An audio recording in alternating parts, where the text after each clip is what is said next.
All right, so good morning, everyone. This is the first interview for the VSuccess initiative. I'm going to present myself. My name is Mario Michas. I'm a Law and Society student, currently on the Dean's List and in the Vanier Society, as well as the Vanier Student Life. In this initiative, me and my colleague Maia, we will be interviewing successful students, alumni, staff members, and professors. And our whole goal is to make a good academic performance more accessible for everybody. We want to put out the information to all of you on how to succeed academically and how to perform very well at Vanier College. So I'll let Maya present herself as well. All right, so hi everyone. My name is Maia Fukuyama. I'm currently a second year student in the Vanier Psychology program. I also work with Mario on the Vanier Student Life, and I am currently very interested in visual arts, creative writing, and journalism, and very, very eager to start this initiative and spread knowledge to the student body. And hello, my name is Cari-Lynn Clough. I'm one of Vanier's Student Success Advisors. I've been working at Vanier for 15 years, and in addition to working at Vanier, I'm also a Vanier graduate. All right, so I'll begin by asking you the first question. Could you please, would you be able to give a description of your job position and what exactly you do? Yes, so as a Student Success Advisor, a big part of my job is to make sure that students have the support or resources that they need to be successful in their courses. Those could be academic related supports, or they could also relate to supports just dealing with students' personal lives or any challenges that they might have in their lives that could interfere with their academic success. So as such, there's different ways that I can be in contact with students. Sometimes students refer themselves to me, so I'll send out a Maio to all new students to let them know that Student Success Advisors are there if they have any questions or concerns. So sometimes students will contact me if they have any issues in their courses. Other times teachers refer students to me. So there is an early alert referral system at Vanier where teachers can refer students pretty much for any reason if there's a concern. And it's obviously not to punish students, but it's to offer support. So students can be referred to me, in which case I reach out to them by Maio. And then we have a meeting to discuss not just the teacher's concerns, but any concerns that the student might have. These meetings normally would take place in person. Lately, since the pandemic started, they've been taking place over the telephone or through video chat like we're doing now. Other cases, students are flagged because of their grades. So Vanier has a midterm assessment every semester, and this is an indication of how students are doing at the halfway mark of the semester. And what we do, the Student Success Advisors, along with the registrar's office, is that we look at students' midterm assessment results and we treat them as though they're final grades, which they're not grades at all. But we do that just to get an impression of if the semester were to end at the halfway point, who would be in poor academic standing. And then we contact all of those students to offer them a student success meeting to discuss how to best use the time left in the semester to increase their chances of being successful. And then further down the line, there's academic probation. So for the students who are not able to finish the semester in good academic standing, the first time that happens, students are placed on academic probation. And just for anybody wondering what it means to be on academic probation and what students need to do to make sure that they don't end up on academic probation, is that students need to respect two rules every semester. The first is that students have to pass more than 50% of the courses that they're in for the semester. And the second rule is that students have to pass a minimum of 50% of the program-specific courses that they're registered in. If students do not meet both of those rules, it's not one or the other, but it's both, then they're in poor academic standing. The first time a student is in poor academic standing, that places them on academic probation.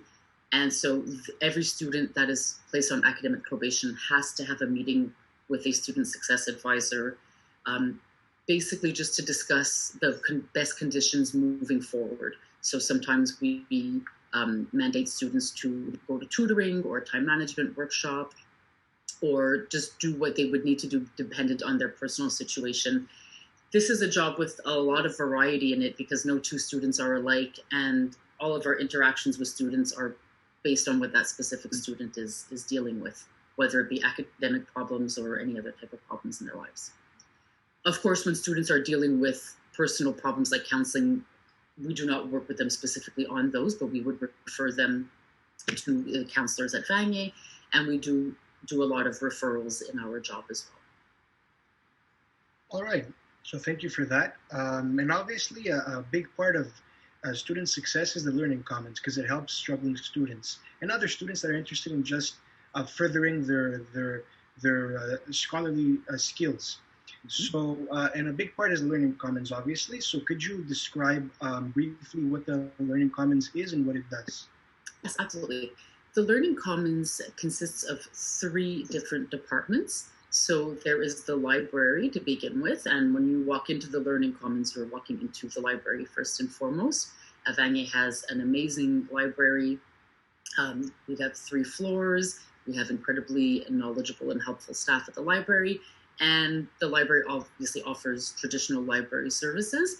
Being an academic library, the help is generally focused on helping students succeed in their courses, so with literary skills, so they can help students with doing their research, making sure that they're accessing the best sources for their essays, and not just how to find these sources, but how to properly reference these sources as well.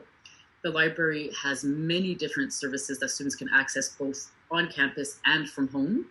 So it's important to note that even though the library, being an essential service, has been open to a limited extent during the pandemic, all of the library's databases are always available online, pandemic or not, so students can always access those from home. And then there are different services on campus. One example that comes to mind is the amazing collection of vinyl records that the library has. So there's a music library on the 5th floor.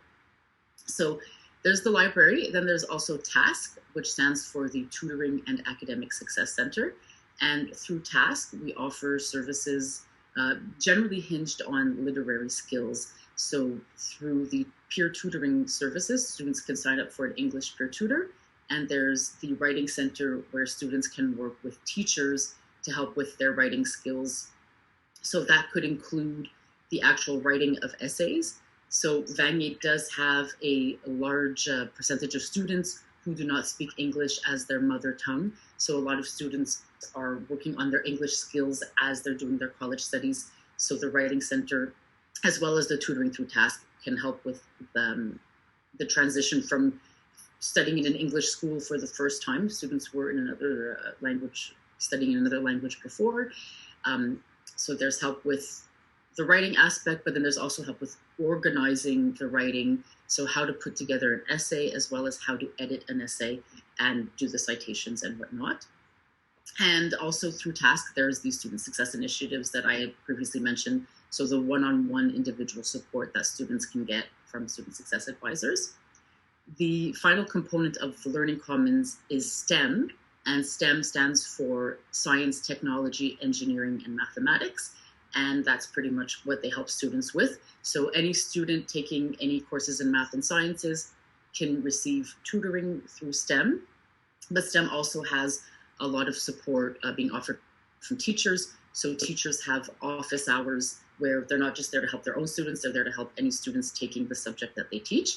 So when we're on campus, the teachers have office hours in TASK, and presently they're being offered virtually through Teams. So these services are still happening right now. And teachers also do review sessions during universal break through STEM to help students with their coursework. All right, I'll let Maia continue the questions from now on. We'd love to know if you could tell us more about what inspires you in your current profession right now. Sure. And the main thing that motivates me is seeing students doing well and reaching their potential. In some cases, that starts with just trying to figure out what that potential is. Essentially, I feel that I'm someone who's well suited to this job because I was one of these students back. I never lose sight of what my first semester at Vanier was like and how confused I felt and how I didn't necessarily feel that high school prepared me completely for CEGEP. And I know a lot of our students enter CEGEP feeling that way, or just generally struggling with the transition from high school to CEGEP.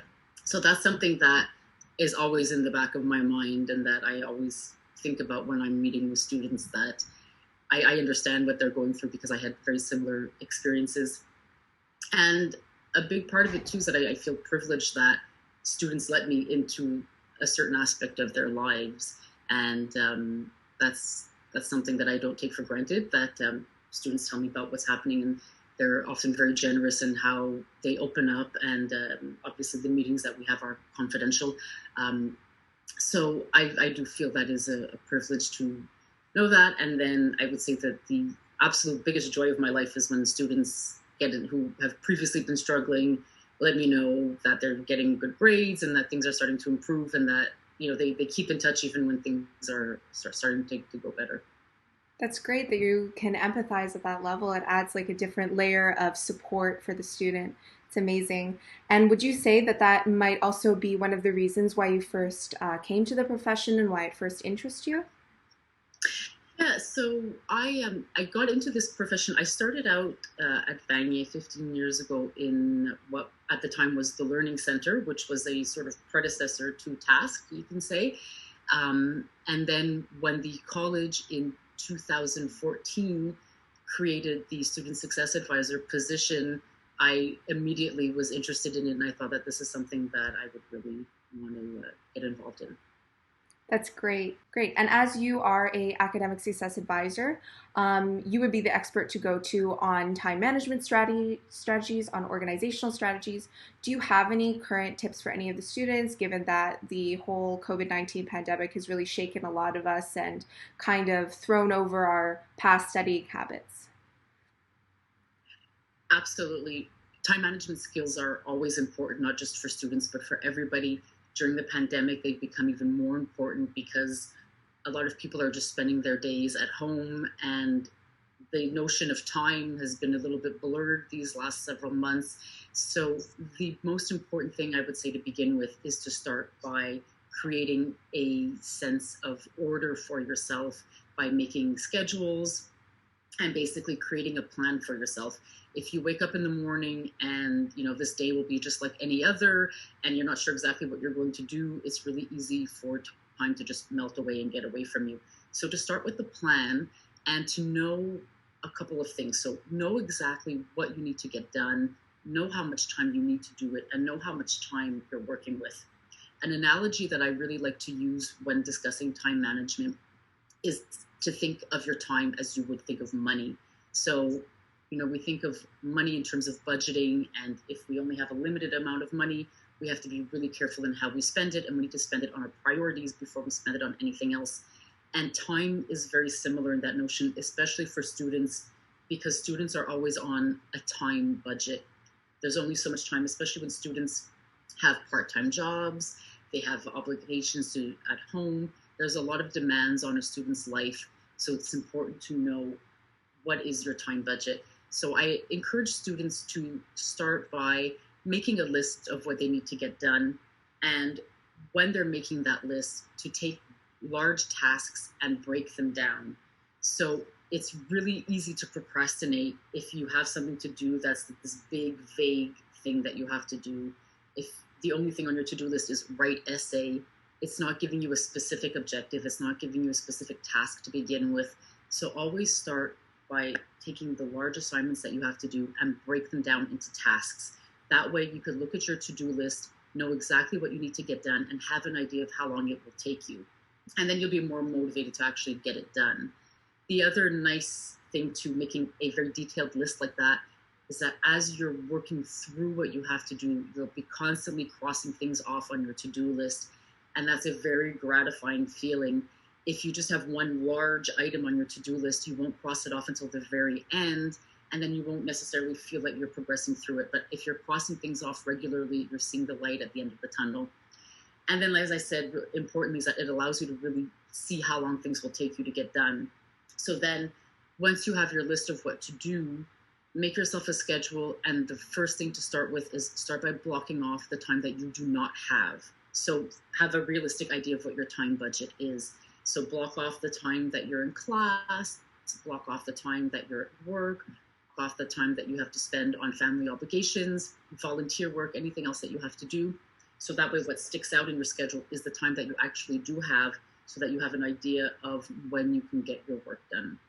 It's also incredibly important to schedule breaks, to make your schedule realistic so that you actually are able to stick with it. If you plan to study for 10 hours nonstop, that's not realistic. You're not going to be able to do it. So remember that you're a person, not a machine. So be realistic in how long things will take you, and basically make a plan and think about procrastination. That's a major obstacle to time management. A lot of people are procrastinators. There's different reasons why we procrastinate, whether we don't know how to get started or we just don't know what we have to do. If you're not sure what you have to do, always check in with your teacher. It's the best way to start. If you are just guessing at what the teacher is looking for, then you could do an entire assignment and not be doing the right thing. So check with your teacher, know what you have to get done, make a plan for it, and get started. If you're someone who's prone to procrastination, I want you to imagine that you're standing in front of two paths and you have to choose one path over the other. The first path is a really easy path to walk on. The second path is a really difficult path to walk on. But the first path leads you to a destination full of disappointment, while the second path leads you to anywhere you want to go. When you procrastinate, you're taking that first path. It's easy in the moment, but in the long run, it doesn't serve any purpose. So that's just something to keep in mind. When you feel that you're procrastinating, choose your path the right way. Don't just choose it because it's the easy one. Great, that's extremely insightful. Those are some really great strategies that you shared. And to end it off, do you, as a person who is in the same shoes at one point as the people you are helping today, do you have any current academic or life advice that you would really want to give as something to part with for the ending of this interview? Yes, absolutely. Don't shortchange yourself. Always push yourself further, even if you're not sure that you can do it. And the best thing to do for that is to set goals for yourself, whether big or small. Have something to work towards. Have something that will keep you motivated when times get tough, because times will get tough. You know, college is not an easy path. There's a lot of work to get done.